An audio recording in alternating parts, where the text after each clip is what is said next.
Jumpa lagi Sobat Anime. Masih tentang alur cerita perjalanan Rikuo untuk menjadi Nurarion.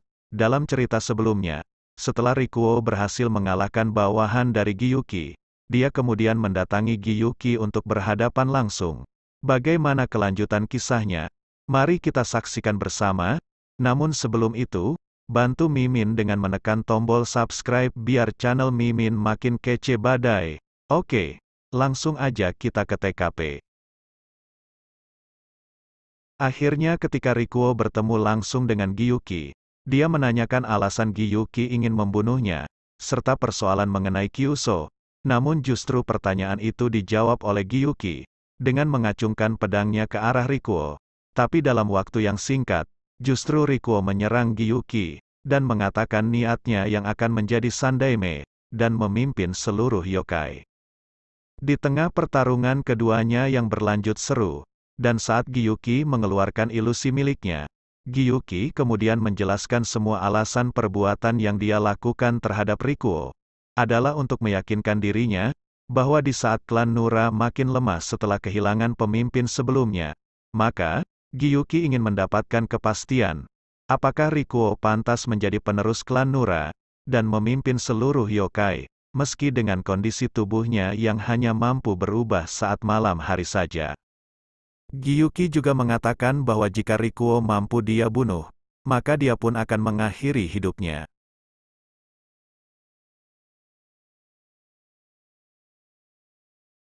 Scene pun beralih ke era Meiji, di mana seluruh negeri dalam kekacauan, dan pertempuran timbul di mana-mana. Di masa itulah hidup seorang jenderal, bersama istrinya yang bernama Hanoko. Meski telah lama berumah tangga, mereka belum dikaruniai keturunan. Maka demi mendapat keturunan, sang istri selalu berdoa siang dan malam di kuil Hiyoshi. Meski demikian, mereka belum dikaruniai anak, hingga suatu malam, terjadi suatu peristiwa yang mereka anggap itu sebagai mimpi pertanda baik. Tidak lama kemudian, saat bunga sakura bermekaran, Hanoko melahirkan seorang bayi laki-laki yang diberi nama Umewakamaru. Waktu pun berlalu, setelah ayahnya meninggal, Umewakamaru yang saat itu berusia 7 tahun, dikirim ke sebuah kuil untuk berlatih pedang. Di kuil itu Umewakamaru menjadi murid terbaik, hingga suatu saat, tepatnya ketika dia berusia 12 tahun, dia mendapat kabar bahwa ibunya sedang sakit, maka demi bisa menengok ibunya, Umewakamaru meninggalkan kuil tempat dia belajar selama ini. Di usianya yang masih remaja, Umewakamaru kesulitan untuk mencapai dan menemukan keberadaan ibunya, hingga akhirnya Umewakamaru tertidur di bawah pohon. Saat itulah muncul dua orang wanita yang membangunkan dia dari tidurnya, serta kedua wanita tersebut mengaku bekerja di rumah Umewakamaru.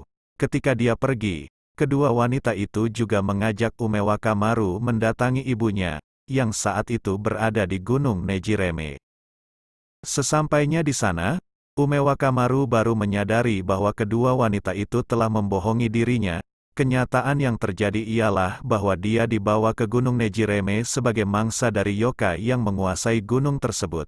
Namun keinginan kuat Umewakamaru untuk bertahan hidup, serta bertemu dengan ibunya. Dan ketika Umewakamaru benar-benar dalam keadaan terpojok, saat itulah dia harus menerima kenyataan yang sangat pahit, bahwa ternyata yokai yang dia hadapi telah lebih dulu memangsa ibunya. Mengetahui hal tersebut, Umewakamaru kemudian justru melompat dan menerjang tepat ke arah mulut yokai di hadapannya, yang langsung disambut oleh yokai tersebut. Tak lama berselang setelah Umewakamaru ditelan, justru yokai itu akhirnya tewas di dasar jurang. Kemudian dari dalam tubuhnya melesat Umewakamaru membawa jasad ibunya. Setelah peristiwa itu, Umewakamaru kemudian bersumpah untuk menjadi yokai, dan membuat manusia menderita. Kedua wanita yang sebelumnya menipu dirinya menjadi korban pertamanya. Kemudian sebagai peringatan kematian ibunya, Umewakamaru selama berpuluh-puluh tahun, bahkan berabad-abad kemudian, dia menyerang lebih banyak manusia, bahkan yokai di sekitarnya, hingga akhirnya dia dikenal sebagai Gyuki. Hingga akhirnya seseorang muncul bersama pasukannya. untuk menghancurkan dan memporak-porandakan kerajaan Gyuki di Gunung Nejireme. Pertarungan tersebut berlangsung dahsyat, bahkan pertempuran itu berlanjut selama 3 hari, dan berakhir dengan kekalahan Gyuki di tangan pria tersebut. Setelah dirinya kalah, dan bersiap untuk dibunuh, namun pria tersebut justru mengajaknya bergabung, dan menjadi bagian dari pasukannya, serta memberi waktu 2 hari untuk memikirkan tawarannya itu. 2 hari pun berlalu, Gyuki akhirnya memutuskan bertemu, dan memberi jawaban kepada orang tersebut, di mana dia mengakui kekalahan, dan takluk sepenuhnya kepada orang yang mengalahkannya itu, yang bukan lain adalah Nurarion, komandan tertinggi dari Hyakki Yakou saat itu.